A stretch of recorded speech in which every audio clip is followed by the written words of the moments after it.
which gives to a commission appointed by the President the right to set salaries. Another reason that I'm opposed to that is I think the Congress has surrendered too much power to the executive branch of government, and this will be another means of making the Congress subservient.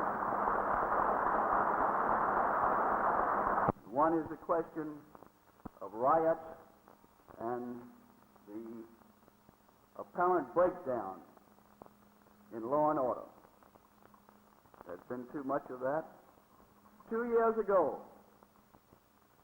there were riots of the type that we are speaking of in 15 cities of our nation.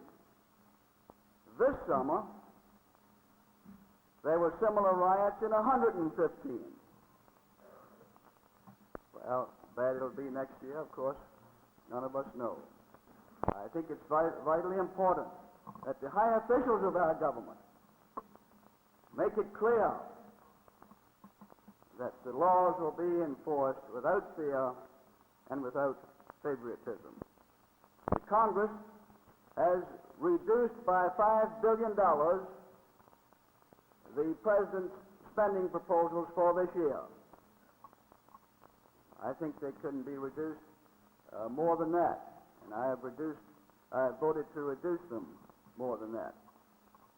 But it's got to be it's a joint responsibility, as I see it, joint between the Congress and the Chief Executive. We've got to work together if we're going to pull this country out of what I think is a very grave fiscal situation in which we find ourselves at the moment. We have mutual defense agreements with 44 different nations, yet practically none of those are helping us in Vietnam. One reason we are there, according to our government, is because we signed the Southeast Asia Treaty Organization treaty. 7 others signed that same treaty, and yet 3 of those 7 are not involved in any way, shape, or form. 2 are actually hostile to us, and the 3rd one is permitted in ships flying its flag, which is Great Britain, to continue to carry commodities and materials into that great port for the North Vietnamese Haiphong. Is that if we continue as we have in the past, continue to conduct the war as we have in the past, that the military part of the war will go on for 3 or 4 years. And the pacification program will be a 12 to 15-year proposition. Frankly, I